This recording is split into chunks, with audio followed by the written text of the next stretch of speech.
ਅਸੀਂ ਬਿੱਲ ਰੱਦ ਕਰਵਾਉਣਾ। ਉਹਨਾਂ ਸਰਕਾਰਾਂ ਤੇ ਵੀ ਮੁਕੱਦਮੇ ਦਰਜ ਹੋਣੇ ਚਾਹੀਦੇ ਆ। ਸਰਕਾਰ ਨੇ ਕੋਈ ਠੱਪਾ ਲਗਾ ਦਿੱਤਾ ਵੀ ਹਰ ਕਿਸਾਨ ਕੰਟਰੈਕਟ ਫਾਰਮਿੰਗ ਕਰੇਗਾ, ਅਸੀਂ ਮੋਦੀ ਵੀ ਠੋਕ ਦਿਆਂਗੇ।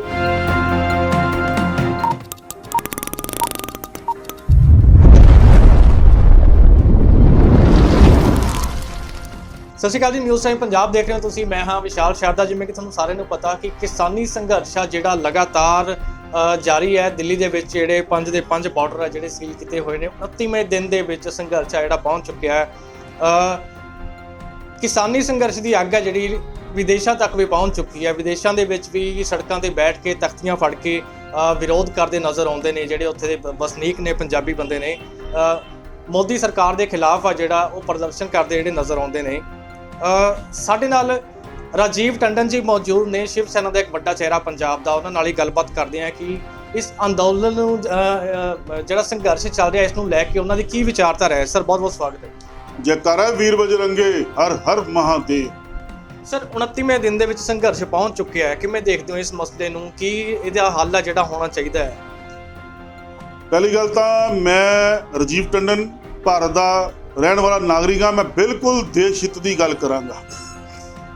ਕਿਸਾਨ ਅੰਦੋਲਨ ਦੀ ਗੱਲ ਕਰੀਏ, ਬਿਲਕੁਲ ਮੈਂ ਇਹ ਗੱਲ ਕਹਿ ਰਿਹਾ, ਕੇਂਦਰ ਸਰਕਾਰ ਹੋਵੇ ਚਾਹੇ ਕਿਸਾਨ ਜਥੇਬੰਦੀਆਂ ਹੋਣ, ਬਿਲਕੁਲ ਹੱਠ ਧਰਮੀ ਲੈ ਕੇ ਬੈਠੇ ਨੇ, ਜਿਹਦਾ ਅਸਰ ਸਾਡੇ ਹਿੰਦੁਸਤਾਨ ਦੀ, ਖਾਸ ਕਰਕੇ ਪੰਜਾਬ ਦੀ ਅਰਥ ਵਿਵਸਥਾ ਦੇ ਉੱਤੇ ਪੈ ਰਿਹਾ।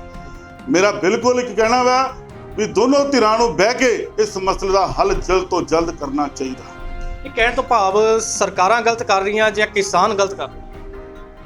ਦੇਖੋ, ਅਗਰ ਕੇਂਦਰ ਸਰਕਾਰ ਕੋਈ ਕਿਸਾਨਾਂ ਦੇ ਹਿੱਤ ਲਈ ਬਿੱਲ ਲੈ ਕੇ ਆਈ ਹੈ, ਉਹਦਾ ਨਫਾ ਨੁਕਸਾਨ ਕਿਸਾਨ ਜਥੇਬੰਦੀਆਂ ਨੂੰ ਦੇਖ ਲੈਣਾ ਚਾਹੀਦਾ ਸੀਗਾ।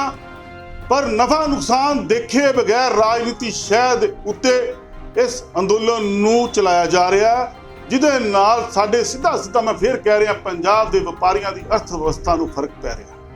ਤੁਹਾਡੇ ਕਹਿਣ ਦਾ ਭਾਵ ਕਿ ਬਿੱਲ ਹੈ ਜਿਹੜੇ 100% ਸਹੀ ਬਣਾਏ ਗਏ ਨੇ, ਕਿਸਾਨਾਂ ਦੇ ਹਿੱਤ ਲਈ ਬਣਾਏ ਗਏ।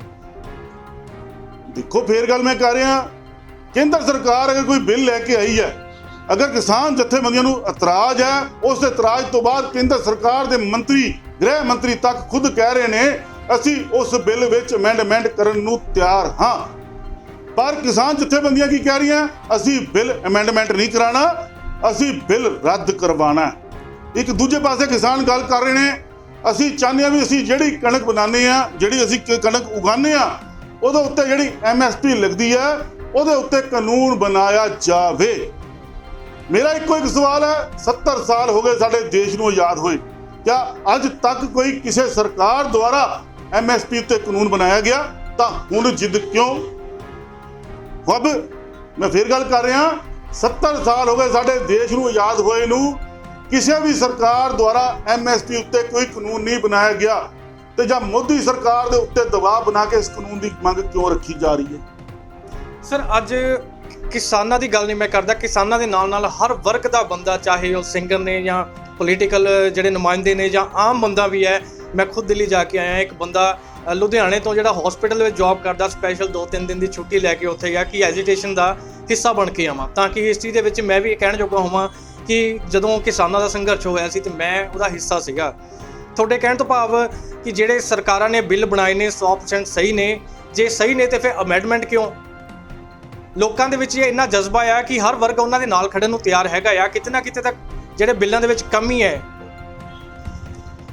ਦੇਖੋ, ਫਿਰ ਮੈਂ ਇੱਕ ਗੱਲ ਕਰ ਰਿਹਾ, ਜਿੱਦ ਦੀ ਲੜਾਈ ਹੈ। ਸਰਕਾਰ ਕਹਿੰਦੇ ਅਸੀਂ ਕੋਈ ਕਾਨੂੰਨ ਬਣਾਇਆ, ਤੁਹਾਡੇ ਹਿੱਤ ਲਈ ਬਣਾਇਆ, ਕਿਸਾਨ ਹਿੱਤ ਲਈ ਬਣਾਇਆ। ਅਗਰ ਤੁਹਾਨੂੰ ਮਨਜ਼ੂਰ ਨਹੀਂ ਹੈ, ਅਸੀਂ ਇਹਦੇ 'ਚ ਅਮੈਂਡਮੈਂਟ ਕਰ ਦਿੰਦੇ ਕੁਝ ਗੱਲਾਂ ਨੂੰ ਲੈ ਕੇ। ਪਰ ਕਿਸਾਨ ਕੀ ਕਹਿ ਰਹੇ ਨੇ? ਬਿੱਲ ਰੱਦ ਕੀਤਾ ਜਾਵੇ। ਦੇਖੋ, ਦੇਸ਼ ਹਿੱਤ ਲਈ, ਦੇਸ਼ ਦੇ ਆਰਥਿਕ ਉੱਨਤੀ ਲਈ ਅਗਰ ਕੋਈ ਕੇਂਦਰ ਸਰਕਾਰ ਬਦਲਾਵ ਲਿਆਉਣਾ ਚਾਹੁੰਦੀ ਹੈ ਕਿਸੇ ਗੱਲ ਦੀ, ਸਰਕਾਰ ਕਹਿ ਰਹੀ ਹੈ ਕਿਸਾਨਾਂ ਨੂੰ ਵੀ ਤੁਸੀਂ ਝੋਨਾ ਛੱਡ ਕੇ ਕੋਈ ਹੋਰ ਫਸਲ ਉਗਾ ਲਓ, ਵੀ ਤੁਹਾਨੂੰ ਕੰਟਰੈਕਟ ਫਾਰਮਿੰਗ ਦਾ ਇੱਕ ਦਰਿਆ ਦਿੱਤਾ ਜਾ ਰਿਹਾ ਵੀ ਤੁਸੀਂ ਕਿ ਝੋਨਾ ਛੱਡ ਕੇ ਜਾਂ ਕਣਕ ਛੱਡ ਕੇ, ਵੀ ਤੁਹਾਨੂੰ ਕੋਈ ਕੰਪਨੀ ਕਹਿ ਰਹੀ ਹੈ ਵੀ ਤੁਸੀਂ ਫਲਾਣੀ ਸਬਜ਼ੀ ਉਗਾ ਲਓ, ਸ਼ਿਮਲਾ ਮਿਰਚ ਉਗਾ ਲਓ, ਬੈਂਗਣ ਉਗਾ ਲਓ, ਅਸੀਂ ਉਹ ਖਰੀਦਣ ਨੂੰ ਤਿਆਰ ਹਾਂ। ਤਾਂ ਉਹਦੇ 'ਚੋਂ ਗਲਤ ਕੀ ਕਰ ਰਹੀ ਹੈ? ਮੇਰਾ ਇੱਕੋ ਇੱਕ ਸਵਾਲ ਹੈ, ਸਾਡੇ ਇੱਕ ਸਰਕਾਰ ਕੋਲੋਂ, ਭਾਰਤ ਸਰਕਾਰ ਨੂੰ ਚਾਹੀਦਾ ਵੀ ਸਾਡੇ ਕੋਲੋਂ 3 ਸਾਲ ਦਾ ਖਾਦਾਨ ਭੰਡਾਰ ਚਾਹੀਦਾ, ਪਰ ਅੱਜ ਦੀ ਤਰੀਕ ਦੇ ਵਿੱਚ ਸਾਡੀ ਕੇਂਦਰ ਸਰਕਾਰ ਕੋਲੋਂ 8 ਸਾਲ ਦਾ ਖਾਦਾਨ ਭੰਡਾਰ ਪਿਆ ਵਾ। ਸਰਕਾਰ 16 ਰੁਪਏ 18 ਰੁਪਏ ਕਣਕ ਖਰੀਦੀ ਹੈ, ਪਰ ਉਹ ਰੱਖਣ ਦਾ ਖਰਚਾ ਹੀ 18 ਰੁਪਏ ਆ ਰਿਹਾ। ਇੱਕ ਚੀਜ਼ ਦੀ ਸਾਡੇ ਦੇਸ਼ ਨੂੰ ਲੋੜ ਹੀ ਨਹੀਂ ਹੈ ਵੀ ਸਰਕਾਰ ਕਹਿੰਦੀ ਵੀ ਸਾਨੂੰ ਅੱਜ ਕਣਕ ਦੀ ਲੋੜ ਨਹੀਂ ਹੈ, ਤੁਸੀਂ ਜੇ ਝੋਨੇ ਦੀ ਲੋੜ ਨਹੀਂ ਹੈ, ਤੁਸੀਂ ਇਹਦੇ ਬਦਲੇ ਫਲਾਣੀ ਸਬਜ਼ੀ ਉਗਾ ਲਓ, ਤੁਸੀਂ ਫੁੱਲ ਉਗਾ ਲਓ, ਸ਼ਿਮਲਾ ਮਿਰਚ ਉਗਾ ਲਓ, ਅਸੀਂ ਉਹਦੇ ਲਈ ਤੁਹਾਨੂੰ ਖਰੀਦਣ ਲਈ ਬੰਦੇ ਦੇਣ ਨੂੰ ਤਿਆਰ ਆ, ਕੰਪਨੀਆਂ ਪ੍ਰੋਵਾਈਡ ਕਰਨ ਨੂੰ ਤਿਆਰ ਆ ਵੀ ਇਹ ਕੰਪਨੀਆਂ ਤੁਹਾਡੇ ਕੋਲੋਂ ਮਾਲ ਖਰੀਦਣਗੀਆਂ, ਤੁਹਾਡੇ ਨਾਲ ਕੰਟਰੈਕਟ ਕਰਨਗੀਆਂ। ਤਾਂ ਉਹਦੇ ਵਿੱਚ ਗਲਤ ਕੀ ਹੈ? ਵਪਾਰਾਂ ਵਿੱਚ ਵੀ ਸਾਡੇ ਵਪਾਰੀ, ਮੈਂ ਸ਼ਹਿਰ ਦਾ ਰਹਿਣ ਵਾਲਾ, ਸਾਡੇ ਨਾਲ ਵੀ ਵੱਡੀਆਂ ਵੱਡੀਆਂ ਕੰਪਨੀਆਂ ਸੌਦੇ ਕਰਦੀਆਂ ਨੇ ਵੀ ਤੁਸੀਂ ਫਲਾਣਾ ਮਾਲ ਸਾਨੂੰ ਇਸ ਕੁਆਲਿਟੀ ਦਾ ਬਣਾ ਕੇ ਦੇ ਲਿਓ, ਅਸੀਂ ਖਰੀਦਣ ਨੂੰ ਤਿਆਰ ਆ। ਕਿਆ ਅਸੀਂ ਸੌਦੇ ਨਹੀਂ ਕਰਦੇ? ਸਰ, ਕਿਸਾਨਾਂ ਦਾ ਕਹਿਣਾ ਕਿ ਅਗਰ ਕੰਟਰੈਕਟ ਫਾਰਮਿੰਗ ਹੋ ਜਾਂਦੀ ਹੈ ਇੱਥੇ ਲਾਗੂ ਪੰਜਾਬ ਦੇ ਵਿੱਚ, ਤੇ ਜਿਹੜੀਆਂ ਜ਼ਮੀਨਾਂ ਨੇ ਉਹਨਾਂ ਦੀਆਂ 30 ਜਾਂ 40 ਸਾਲ ਵਾਸਤੇ ਲੀਜ਼ ਤੇ ਚਲੀਆਂ ਗਈਆਂ ਤੇ ਮੁੜ ਕੇ ਜ਼ਮੀਨ ਜਿਹੜੀ ਹੈਗੀ ਸਾਨੂੰ ਵਾਪਸ ਨਹੀਂ ਮਿਲੇਗੀ। ਫੇਰ ਇੱਕੋ ਗੱਲ ਕਹਿ ਰਹੇ ਆ, ਅਸੀਂ ਵਪਾਰੀ ਆ, ਮੈਂ ਵਪਾਰ ਕਰਦਾ, ਮੇਰੇ ਨਾਲ ਕਿਸੇ ਕੰਪਨੀ ਦਾ ਸੌਦਾ ਹੁੰਦਾ, ਉਸ ਮਾਲ ਦਾ ਸੌਦਾ ਹੁੰਦਾ, ਨਾ ਕਿ ਮੇਰੀ ਫੈਕਟਰੀ ਦਾ ਸੌਦਾ ਹੁੰਦਾ। ਜਿਹੜਾ ਮਾਲ ਮੈਂ, ਸਮਝੋ ਮੈਨੂੰ ਕਿਸੇ ਵਪਾਰੀ ਨੇ ਆਰਡਰ ਦੇਤਾ, ਕਿਸੇ ਵੱਡੀ ਕੰਪਨੀ ਨੇ ਆਰਡਰ ਦੇਤਾ ਵੀ ਤੂੰ ਮੈਨੂੰ ਇਹ ਜੈਕਟ ਬਣਾ ਕੇ ਦੇਣੀ ਹੈ, ਆਹ ਕੁਆਲਿਟੀ ਬਣਾ ਕੇ ਦੇਣੀ ਹੈ, ਮੇਰਾ ਸੌਦਾ ਕੰਪਨੀ ਦੇ ਨਾਲ ਜੈਕਟ ਦਾ, ਨਾ ਕਿ ਮੇਰੀ ਫੈਕਟਰੀ ਦਾ ਹੈਗਾ। ਦੇਖੋ ਫੇਰ ਗੱਲ ਕਰ ਰਹੇ ਆ, ਜਿੱਦ ਦੇ ਨਾਲ ਕੁਝ ਨਹੀਂ ਹੁੰਦਾ। ਇਹ ਮਸਲੇ ਨੂੰ ਜਲਦ ਤੋਂ ਜਲਦ ਕੇਂਦਰ ਸਰਕਾਰ ਦੁਆਰਾ, ਕਿਸਾਨਾਂ ਜਥੇਬੰਦੀਆਂ ਦੁਆਰਾ ਜਲਦ ਤੋਂ ਜਲਦ ਹੱਲ ਕਰਨਾ ਚਾਹੀਦਾ। ਇਹਦੇ ਨਾਲ ਸਾਡੇ ਖਾਸ ਕਰਕੇ ਪੰਜਾਬ ਹਰਿਆਣਾ ਦੇ ਵਪਾਰ ਨੂੰ ਬੜਾ ਵੱਡਾ ਨੁਕਸਾਨ ਪਹੁੰਚ ਰਿਹਾ। ਸਾਡੀ ਆਰਥਿਕ ਅਗਰ ਬਦਹਾਲੀ ਦੀ ਗੱਲ ਕੀਤੀ ਜਾਵੇ, ਉਹਦੇ ਵੱਲ ਅਸੀਂ ਕੂਚ ਕਰਨ ਨੂੰ ਤਿਆਰ ਹੋ ਰਹੇ ਹਾਂ, ਅਗਰ ਇਹ ਅੰਦੋਲਨ ਜਲਦ ਖਤਮ ਨਾ ਕੀਤਾ ਗਿਆ। ਸਰ, ਕੁੱਲ ਜਥੇਬੰਦੀਆਂ ਦੇ ਪ੍ਰੈਜ਼ੀਡੈਂਟ ਨੇ ਬਲਵੀਰ ਸਿੰਘ ਜੀ, ਜਿਨ੍ਹਾਂ ਨਾਲ ਮੈਂ ਇੰਟਰਵਿਊ ਕੀਤੀ, ਉਹਨਾਂ ਨੇ ਜ਼ਿਕਰ ਕੀਤਾ ਮੇਰੇ ਨਾਲ ਕਿ ਕਸ਼ਮੀਰ ਦੇ ਵਿੱਚ 35 ਖਤਮ ਕੀਤੀ ਗਈ, 370 ਖਤਮ ਕੀਤੀ ਗਈ। ਮਨਸ਼ਾ ਜਿਹੜੀ ਸੀਗੀ ਸਰਕਾਰ ਦੀ ਇਹ ਸੀ ਕਿ ਅਡਾਨੀ ਅੰਬਾਨੀ ਨੇ ਜਿਹੜੇ ਉਹਨਾਂ ਦੇ ਹੱਥੋਂ ਪ੍ਰਧਾਨ ਮੰਤਰੀ ਜਿਹੜੇ ਹੈਗੇ ਕਹਿ ਲਈਏ ਕਿ ਉਹਨਾਂ ਦੇ ਇਸ਼ਾਰੇ ਤੇ ਕੰਮ ਕਰਦੇ ਪਏ ਨੇ।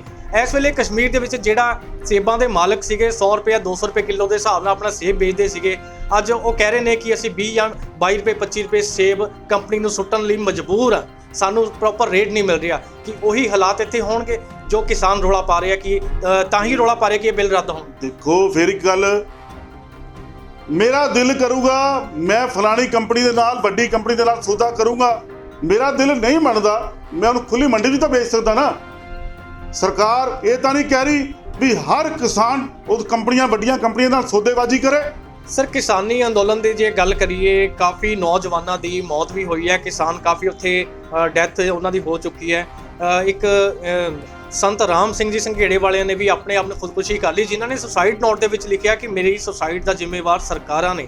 ਇਹਦਾ ਮਤਲਬ ਕਿ ਪ੍ਰਧਾਨ ਮੰਤਰੀ ਮੋਦੀ ਜਿਹੜੇ ਸਰਕਾਰਾਂ ਦੇ ਜਿਹੜੇ ਹੈੱਡ ਨੇ ਉਹਨਾਂ ਦੇ ਉੱਤੇ ਵੀ ਪਰਚਾ ਦਰਜ ਹੋਣਾ ਚਾਹੀਦਾ।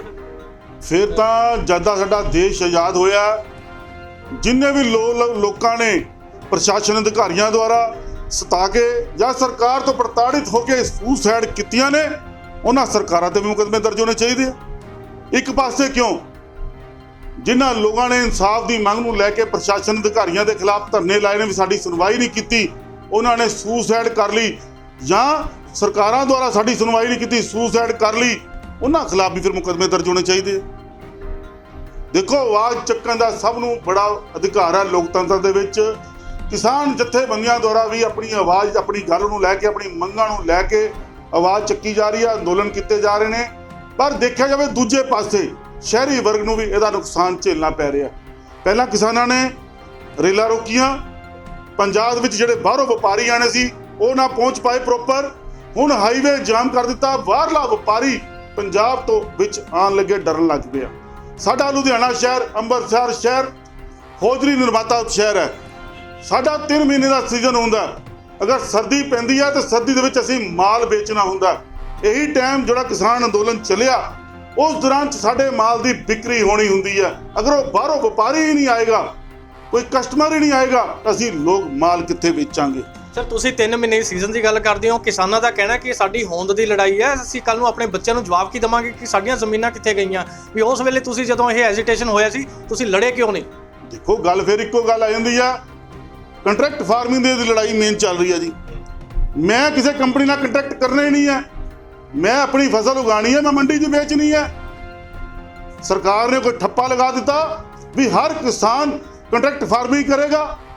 ਮੇਰਾ ਇੱਕੋ ਇੱਕ ਸਵਾਲ ਹੈ, क्या सरकार ने कोई ठप्पा लाया किसी कंपनी का भी हर किसान कंट्रैक्ट कंपनी के थ्रू कंट्रैक्ट फार्मिंग करेगा? इस तरह कुछ नहीं है, बिल्कुल गुमराह किया जा रहा, राजनीति शह के उत्ते अंदोलन किया जा रहा। MSP की गल की जा रही है भी MSP के उत्ते कानून बनाया जाए। 70 साल साडे देश को आजाद होए हो गए, हर तरह की सरकार ने, कांग्रेस BJP कल सब ने केंद्र के विच राज किया। क्या उस वेले दी सरकारां वेले ये आवाज़ उठाई गई भी MSP ते कानून बनाया जाए? ਅੱਜ ਦੀ ਤਰੀਕ ਦੇ ਵਿੱਚ ਜਿੱਦ ਲੈ ਕੇ ਅੰਦੋਲਨ ਕਿਉਂ ਕੀਤਾ ਜਾ ਰਿਹਾ? ਤੁਸੀਂ ਕਹਿ ਰਹੇ ਹੋ ਰਾਜਨੀਤਿਕ ਸ਼ਹਿ ਦੇ ਉੱਤੇ ਜਿਹੜਾ ਅੰਦੋਲਨ ਕੀਤਾ ਜਾ ਰਿਹਾ, ਕਿਸਾਨ ਜਥੇ ਜਿਹੜੇ 32 ਕਿਸਾਨ ਜਥੇਬੰਦੀਆਂ ਨੇ ਉਹਨਾਂ ਨੂੰ ਰਾਜਨੀਤਿਕ ਸ਼ਹਿ ਦੇ ਉੱਤੇ ਇਹ ਕੰਮ ਸਾਰਾ ਹੋਵੇ। ਮੈਂ ਫਿਰ ਕਹਿ ਰਿਹਾ, ਬਿਲਕੁਲ ਰਾਜਨੀਤੀ ਮਹੱਤਵਕਾਂਸ਼ਾ ਲੈ ਕੇ ਲੋਕ ਉੱਥੇ ਧਰਨੇਬਾਜ਼ੀ ਹੋ ਰਹੀ ਹੈ। ਦੇਖੋ ਇੱਕ ਗੱਲ ਸਿੱਧੀ ਗੱਲ ਹੈ, ਮੇਰਾ ਇੱਕ ਸਵਾਲ ਹੈ, ਸ਼ਹਿਰ ਵਰਗ ਦਾ ਸਵਾਲ ਹੈ। ਕਿਸਾਨ ਵੀ ਗੱਲ ਕਰ ਰਹੇ ਨੇ ਸਾਨੂੰ ਬਿਜਲੀ ਫ੍ਰੀ ਦਿੱਤੀ ਜਾਵੇ, ਸਰਕਾਰਾਂ ਦੁਆਰਾ ਉਹਨਾਂ ਨੂੰ ਬਿਜਲੀ ਫ੍ਰੀ ਵੀ ਦਿੱਤੀ ਜਾ ਰਹੀ ਹੈ। ਸਾਡਾ ਇੱਕੋ ਇੱਕ ਸਵਾਲ ਹੈ, ਜਿਹੜੀ ਫ੍ਰੀ ਉਹਨਾਂ ਨੂੰ ਬਿਜਲੀ ਦਿੱਤੀ ਜਾ ਰਹੀ ਹੈ ਉਹਦਾ ਭਾਰ ਕਿਹਦੇ ਉੱਤੇ ਪੈਂਦਾ? ਕਿਸਾਨ ਜਥੇਬੰਦੀਆਂ ਨੂੰ ਜਾਂ ਕਿਸਾਨਾਂ ਨੂੰ ਜਿਹੜੀ ਬਿਜਲੀ ਫ੍ਰੀ ਦਿੱਤੀ ਜਾ ਰਹੀ ਹੈ ਉਹਦਾ ਜਿਹੜਾ ਬਿਜਲੀ ਦਾ ਬਿੱਲ ਆਂਦਾ ਉਹਦਾ ਭਾਰ ਕਿਹਦੇ ਉੱਤੇ ਪੈ ਰਿਹਾ? ਸ਼ਹਿਰੀ ਵਰਗ ਦੇ ਉੱਤੇ। ਸ਼ਹਿਰੀ ਵਰਗ 12 ਰੁਪਏ ਬਿਜਲੀ ਦੇਣ ਨੂੰ ਮਜਬੂਰ ਹੋ ਰਿਹਾ। मैं किसी का भार क्यों समा? मैं शहर का रहने वाला हाँ, मैं किसी का भार क्यों समा? किसान फसल उगाता, किसान मंडी च बेचता, मैं अगर कोई कणक खरीददा पैसे दे के कणक खरीददा, मैं किसी का भार क्यों समा? किसान भी उद्योग है, व्यापार है, बिल्कुल लोग करते हैं। मेरा एक होर सवाल भी है, पर किसान को अन्नदाता भी कहा जाता ना। अन्नदाता मैं फिर मेरी परिभाषा दूजी है, किसी की दूजी हो मैं नहीं समझता। मेरी परिभाषा दाता किहनूं कहा जाता? अन्नदाता। मैं किसान को कणक खरीददा, मैं मंडी चों कणक खरीददा, पैसे दे के खरीददा, मैनूं कोई फ्री कणक नहीं आती। मैं बाजारों स्कूटर लैके आना, पैसे दे के आना। मैं कल नूं साइकिल लैके आना हीरो कंपनी का, तो मैं पैसे दे के लाना। कल नूं मैनूं तां हीरो साइकिल वाला भी कहण लग जूगा मैं तैनूं साइकिल दाता। कोई स्वेटर बेचण वाला कहूगा मैं स्वेटर दाता। मैं किसी को दाल लैके आना वो भी कह दूंगा तेन मैं दाल दाता। तुसी भी मीडिया 'ਚ बैठे हो, तुसी कह दोगे कल असीं तुहानूं मीडिया दाता, असीं तुहानूं हाईलाइट करदे आ। असीं पैसे दिंदे आ, चीज़ लैंदे आ, किसी को भीख नहीं लैंदे। सर देखिया जावे बिल है ਜਿਹੜੇ 32 ਕਿਸਾਨ ਜਥੇਬੰਦੀਆਂ ਦੇ ਜਿਹੜੇ ਆਗੂ ਨੇ, ਕਾਫੀ ਪੜ੍ਹੇ ਲਿਖੇ ਬੰਦੇ ਵੀ ਨੇ ਵਿੱਚ, ਐਡਵੋਕੇਟ ਤੱਕ ਉਹਨਾਂ ਨਾਲ ਜਿਹੜੇ ਮੌਜੂਦ ਹੈਗੇ, ਉਹਨਾਂ ਨੇ ਵੀ ਚੰਗੀ ਤਰ੍ਹਾਂ ਬਿੱਲ ਪੜ੍ਹੇ ਹੋਣਗੇ ਤਾਂ ਹੀ ਐਜੀਟੇਸ਼ਨ ਤੱਕ ਉਹ ਪਹੁੰਚੇ ਨੇ ਆਪਣੀਆਂ ਹੱਕਾਂ ਨੂੰ ਲੈਣ ਵਾਸਤੇ ਤੇ ਆਪਣੀਆਂ ਜਿਹੜੀਆਂ ਮਨਵਾਉਣ ਵਾਸਤੇ। DGP ਰੈਂਕ ਤੱਕ ਦੇ ਬੰਦਿਆਂ ਨੇ ਅਸਤੀਫੇ ਦੇ ਦਿੱਤੇ। ਇਸ ਚੀਜ਼ ਨੂੰ ਕਿਵੇਂ ਦੇਖਦੇ ਹੋ ਤੁਸੀਂ? ਮੈਂ ਫਿਰ ਇੱਕ ਗੱਲ ਕਰ ਰਿਹਾ, ਹਿੰਦੁਸਤਾਨ ਦਾ ਵਪਾਰੀ ਟੈਕਸ ਦਿੰਦਾ ਸਰਕਾਰ ਨੂੰ, ਉਸ ਟੈਕਸ ਦੇ ਰਾਹੀਂ ਸਰਕਾਰਾਂ ਚੱਲਦੀਆਂ। क्या कभी देखिया व्यापारी वर्ग ने कोई एजिटेशन लड़िया होवे? मेरा एक सवाल है भी क्या व्यापारी वर्ग ने जिहड़ा टैक्स दिंदा देश नूं चलांदा, क्या कभी देखिया भी व्यापारी वर्ग ने फैसिलिटियां लैण लई जां छूटां लैण दे लई कोई अंदोलन कीता होवे? मेरा एक सवाल लोकां दे जहन 'ਚ भी आंदा। बड़ा किसान अंदोलन की आड़ दे विच कुछ लोगों द्वारा गलत बयानबाजी भी की जाती है। वैसे लोगों ने इंदिरा गांधी ठोकती तो मोदी की है, असी मोदी भी ठोक देंगे। जो राज वर्गा कुत्ता जाता उत्थे हिंदू समाज दी महिलावां उत्ते पत्तीजनक शब्दावली यूज करता। क्या हिंदू समाज के लोगों द्वारा किसान अंदोलन का समर्थन नहीं किया गया? क्या हरियाणा विच बैठे साडे हिंदू भरावां ने, पंजाब दे बैठे हिंदू भरावां ने क्या किसान जथेबंदियां दी मदद नहीं की? दूजे पासे गल की आती है, अगर किसानां नूं मोदी दे बिलों तो इतराज है, अगर गल करते हैं असीं मोदी ठोक देना, मोदी ते चढ़ाई कर देनी है, केंद्र सरकार दे उत्ते चढ़ाई कर देनी है, तो केंद्र सरकार द्वारा दित्तियां जाण वाली फैसिलिटियां हर उस फैसिलिटी नूं वापस कर देना चाहिए जिहड़ियां उन्हां नूं केंद्र सरकार द्वारा जां मोदी सरकार द्वारा दित्तियां जा रहीआं ने। जिहड़ा अज मोदी सरकार द्वारा पैसा किसानां दे डायरैक्ट खात्यां दे विच पाया जा रहा है वो भी तुरंत वापस कर देना चाहिए। जिहड़े लोग किसान अंदोलन नूं समर्थन करके अपने मैडल वापस कर रहे हैं, घोषणावां कर रहे हैं, उन्हां नूं भी चाहिए मैडल दे नाल मिली हुई सारियां राशियां केंद्र सरकार नूं वापस कर देणीਆਂ चाहिए। ਮੈਂ ਫੇਰ ਕਹਿ ਰਿਹਾ, ਕਿਸਾਨ ਨੂੰ ਬਿਜਲੀ ਫ੍ਰੀ ਦਿੱਤੀ ਜਾਂਦੀ ਹੈ, ਜਦੋਂ ਲੋਨ ਦਿੱਤੇ ਜਾਂਦੇ ਸਰਕਾਰਾਂ ਦੁਆਰਾ ਉਹਨਾਂ ਵਿੱਚ ਵੀ ਮਾਫ ਕੀਤਾ ਜਾਂਦਾ, ਲੋਨ ਮਾਫ ਕੀਤੇ ਜਾਂਦੇ ਨੇ। ਮੈਂ ਇੱਕੋ ਗੱਲ ਕਹਿਣਾ, ਜਿਹੜੇ ਲੋਨ ਮਾਫ ਕੀਤੇ ਜਾਂਦੇ ਨੇ, ਬਿਜਲੀ ਫ੍ਰੀ ਦਿੱਤੀ ਜਾਂਦੀ ਨੇ, ਉਹਦਾ ਭਾਰ ਸਾਡੇ ਸਿੱਧਾ ਸਾਡੀ ਦੇਸ਼ ਦੀ ਅਰਥ ਵਿਵਸਥਾ ਉੱਤੇ ਪੈ ਰਿਹਾ। ਅਗਰ ਉਸੇ ਫਿਰ ਆਪਾਂ ਗੱਲ ਕਰਦੇ ਦੂਜੇ ਪਾਸੇ ਸਾਡੇ ਦੇਸ਼ ਦੇ ਵਿੱਚ ਕੀ ਹੈ, ਵੱਡੇ ਸਰਕਾਰੀ ਹਸਪਤਾਲ ਨਹੀਂ ਹੈ। ਅਗਰ ਸਾਡਾ ਪੈਸਾ, ਜਿਹੜੀ ਅਰਥ ਵਿਵਸਥਾ ਦਾ ਪੈਸਾ ਹੁੰਦਾ, ਜਿਹੜੇ ਸਾਡੀ ਫੈਸਿਲਿਟੀ ਉੱਤੇ ਲੱਗਣਾ, ਵੱਡੇ ਹਸਪਤਾਲ ਕਾਲਜ ਦੇ ਉੱਤੇ ਪੈਸਾ ਲੱਗਣਾ ਚਾਹੀਦਾ, ਅਗਰ ਉਹ ਪੈਸਾ ਸਾਡਾ ਫ੍ਰੀ ਵੋਟਾਂ ਦੀ ਖਾਤਰ ਵੰਡਿਆ ਜਾਂਦਾ ਰਹੇਗਾ ਤਾਂ ਸਾਡਾ ਦੇਸ਼ ਤਰੱਕੀ ਕਿੱਦਾਂ ਕਰੇਗਾ? ਸਾਡਾ ਦੇਸ਼ ਕਿੱਦਾਂ ਕੈਲੀਫੋਰਨੀਆ ਬਣੇਗਾ? ਸਾਡਾ ਦੇਸ਼ ਕਿੱਦਾਂ ਆਸਟ੍ਰੇਲੀਆ ਦਾ ਮੁਕਾਬਲਾ ਕਰੇਗਾ? ਸਾਡਾ ਦੇਸ਼ ਕਿੱਦਾਂ ਚਾਈਨਾ ਦਾ ਮੁਕਾਬਲਾ ਕਰੇਗਾ? ਬਿਲਕੁਲ ਮੇਰਾ ਇੱਕੋ ਇੱਕ ਸਵਾਲ ਹੈ, ਕਿਸੇ ਤਰ੍ਹਾਂ ਦੀ ਵੀ ਫ੍ਰੀ ਫੈਸਿਲਿਟੀ ਜਿਹੜੀ ਦਿੱਤੀ ਜਾ ਰਹੀ ਹੈ ਉਹਨੂੰ ਬੰਦ ਕਰ ਦਿੱਤਾ ਜਾਣਾ ਚਾਹੀਦਾ। ਸੋ ਕਿਸਾਨ ਅਗਰ ਆਪਣੀ ਗੱਲ ਕਰਦੇ ਨੇ ਵੀ ਅਸੀਂ ਕੋਈ ਉਪਜ ਉਗਾਉਂਦੇ ਹਾਂ, ਕਣਕ ਉਗਾਉਂਦੇ ਹਾਂ, ਸਾਨੂੰ ਸਰਕਾਰ ਖਰੀਦਣ ਦੀ ਗਰੰਟੀ ਦੇਵੇ, ਕਾਨੂੰਨ ਬਣਾਵੇ, ਤੇ ਦੂਜੇ ਪਾਸੇ ਸਰਕਾਰ ਕਹਿੰਦੇ ਅਸੀਂ ਤੁਹਾਨੂੰ ਗਰੰਟੀ ਦੇ ਰਹੇ ਹਾਂ, ਤੁਹਾਡੀ ਫਸਲ ਖਰੀਦਾਂਗੇ। ਸਰਕਾਰ ਵੀ ਚਾਹੁੰਦੀ ਹੈ ਵੀ ਤੁਸੀਂ ਜਿਹੜੀ ਸਾਲਾਨਾ ਫਸਲ ਹੈ, ਕਣਕ ਝੋਨਾ ਛੱਡ ਕੇ ਦੂਜੀ ਫਸਲਾਂ ਉਗਾਓ, ਅਸੀਂ ਤੁਹਾਨੂੰ ਫਸਲ ਖਰੀਦਣ ਦੀ ਗਰੰਟੀ ਦਾਂਗੇ। ਫਿਰ ਉਸ ਤੇ ਗੱਲ ਤੇ ਇਤਰਾਜ਼ ਕਿਉਂ? ਪਰ ਟੰਡਾ ਸਾਹਿਬ, ਗੱਲ ਇੱਥੇ ਸਿਰਫ ਫਸਲਾਂ ਦੀ ਨਹੀਂ, ਗੱਲ ਇੱਥੇ ਜ਼ਮੀਨਾਂ ਦੀ ਵੀ ਹੋ ਰਹੀ ਹੈ ਕਿ ਸਾਡੀਆਂ ਜ਼ਮੀਨਾਂ ਕੱਲ ਨੂੰ ਸਾਡੇ ਬੱਚੇ ਪੁੱਛਣਗੇ ਵੀ ਸਾਡੀਆਂ ਜ਼ਮੀਨਾਂ ਕਿੱਥੇ ਗਈਆਂ। ਸਰਕਾਰ ਫਿਰ ਬਿਲਕੁਲ ਕਲੀਅਰ ਕਹਿ ਰਹੀ ਹੈ ਵੀ ਜਿਹੜੇ ਤੁਹਾਡੇ ਕੰਟਰੈਕਟ ਜੇ ਸੌਦੇ ਹੋਣੇ ਆ, ਫਸਲਾਂ ਦੇ ਹੋਣੇ ਆ, ਜ਼ਮੀਨਾਂ ਦੇ ਨਹੀਂ ਹੋਣੇ। ਬਿਲਕੁਲ ਇਸ ਗੱਲ ਨੂੰ ਕਲੀਅਰ ਸਰਕਾਰ ਵਾਰ-ਵਾਰ ਕਹਿ ਰਹੀ ਹੈ ਵੀ ਜਿਹੜੀ ਤੁਹਾਡੀ ਕੰਟਰੈਕਟ ਫਾਰਮਿੰਗ ਹੋਣੀ ਹੈ, ਤੁਹਾਡੀ ਫਸਲਾਂ ਦੀ ਹੋਣੀ ਹੈ, ਜ਼ਮੀਨਾਂ ਦੀ ਨਹੀਂ ਹੋਣੀ। ਅਸੀਂ ਵੀ ਹੌਜ਼ਰੀ ਬਣਾਉਂਦੇ ਹਾਂ, ਮੇਰਾ ਵੀ ਟੀ-ਸ਼ਰਟ ਦਾ ਕੰਮ ਹੈ, ਮੈਂ ਵੀ ਸੌਦੇ ਕਰਦਾ ਵੱਡੇ ਕੰਪਨੀਆਂ ਨਾਲ, ਮਾਲ ਦੇ ਸੌਦੇ ਹੁੰਦੇ ਨੇ, ਟੀ-ਸ਼ਰਟ ਦੇ ਸੌਦੇ ਹੁੰਦੇ ਨੇ, ਮੇਰੀ ਫੈਕਟਰੀ ਦੇ ਸੌਦੇ ਨਹੀਂ ਹੁੰਦੇ। ਬਿਲਕੁਲ ਸਾਡੀ ਅਪੀਲ ਕਿਸਾਨ ਜਥੇਬੰਦੀਆਂ ਨੂੰ ਵੀ ਹੈ, ਕੇਂਦਰ ਸਰਕਾਰ ਨੂੰ ਵੀ ਹੈ ਵੀ ਇਸ ਮਸਲੇ ਨੂੰ ਜਲਦ ਤੋਂ ਜਲਦ ਹੱਲ ਕਰਕੇ ਪੰਜਾਬ ਦਾ ਮਾਹੌਲ, ਸਾਡੇ ਦੇਸ਼ ਦਾ ਮਾਹੌਲ ਸੁਖਰਾਵਾਂ ਬਣਾਇਆ ਜਾਵੇ, ਤਾਂ ਕਿ ਸਾਡੀ ਦੇਸ਼ ਦੀ ਅਰਥ ਵਿਵਸਥਾ ਤਰੱਕੀ ਦੀ ਰਾਹ ਤੇ बढ़े। ਮਤਲਬ ਅੱਜ ਦੀ ਤਰੀਕ ਦੇ ਵਿੱਚ ਜੇ ਹਰ ਵਰਗ ਆ ਜਿਹੜਾ ਕਿਸਾਨੀ ਅੰਦੋਲਨ ਦੇ ਵਿੱਚ ਮੋਢੇ ਨਾਲ ਮੋਢਾ ਜੋੜ ਕੇ ਉੱਥੇ ਖੜਾ ਆ, ਆਪਣਾ ਇੱਕ ਯੋਗਦਾਨ ਪਾਉਣਾ ਚਾਹੁੰਦਾ ਹੈ, ਲੇਕਿਨ ਸ਼ਿਵ ਸੈਨਾ ਕਹਿੰਦੀ ਹੈ ਕਿ ਅਸੀਂ ਉਸ ਦੇ ਵਿਰੋਧ ਦੇ ਵਿੱਚ। ਬਿਲਕੁਲ ਨਹੀਂ, ਮੇਰਾ ਸਮਰਥਨ ਦੇਸ਼ ਦੇ ਪ੍ਰਤੀ ਹੈ, ਆਪਣੇ ਨਾਗਰਿਕ ਦੇਸ਼ ਦੇ ਪ੍ਰਤੀ, ਦੇਸ਼ ਦੀ ਤਰੱਕੀ ਦੇ ਪ੍ਰਤੀ ਹੈ, ਦੇਸ਼ ਦੇ ਉਸ ਹਰ ਫੈਸਲੇ ਦੇ ਪ੍ਰਤੀ ਹੈ ਜਿਹੜਾ ਦੇਸ਼ ਨੂੰ ਤਰੱਕੀ ਦੇ ਰਾਹ ਦੇ ਉੱਤੇ ਲੈ ਕੇ ਜਾਏਗਾ। ਜੈ ਭਾਰਤ, ਜੈ ਪੰਜਾਬ। ਸੋ ਇਹ ਸਨ ਰਾਜੀਵ ਟੰਡਨ ਜੀ, ਪ੍ਰਮੁੱਖ ਸ਼ਿਵ ਸੈਨਾ ਪੰਜਾਬ, ਜਿਨ੍ਹਾਂ ਦਾ ਕਹਿਣਾ ਹੈ ਕਿ ਮੈਂ ਦੇਸ਼ ਦੇ ਵਿਰੋਧੀ ਨਹੀਂ, ਕਿਸਾਨਾਂ ਦਾ ਵਿਰੋਧੀ ਨਹੀਂ, ਮੈਂ ਦੇਸ਼ ਦੇ ਹਿੱਤ ਦੀ ਗੱਲ ਕਰਦਾ, ਦੇਸ਼ ਦੀ ਤਰੱਕੀ ਦੀ ਗੱਲ ਕਰਦਾ। ਤੇ ਕਿਸਾਨੀ ਅੰਦੋਲਨ ਨੂੰ ਲੈ ਕੇ ਇਹਨਾਂ ਦੇ ਵਿਚਾਰ ਚਰਚਾ ਤੁਸੀਂ ਸੁਣੀ। ਫਿਰ ਅਸੀਂ ਤੁਹਾਨੂੰ ਮਿਲਾਂਗੇ ਕਿਸੇ ਹੋਰ ਹਸਤੀ ਦੇ ਨਾਲ, ਗੱਲਬਾਤ ਕਰਦੇ ਰਹਾਂਗੇ, ਉਹ ਗੱਲਬਾਤ ਜਾਰੀ ਰਹੇਗੀ ਕਿਸਾਨੀ ਮੁੱਦੇ ਤੇ। ਕੈਮਰਾਮੈਨ ਸੌਰਾਬ ਦੇ ਨਾਲ ਵਿਸ਼ਾਲ ਸ਼ਰਦਾ, ਨਿਊਜ਼ ਟਾਈਮ ਪੰਜਾਬ, ਲੁਧਿਆਣਾ।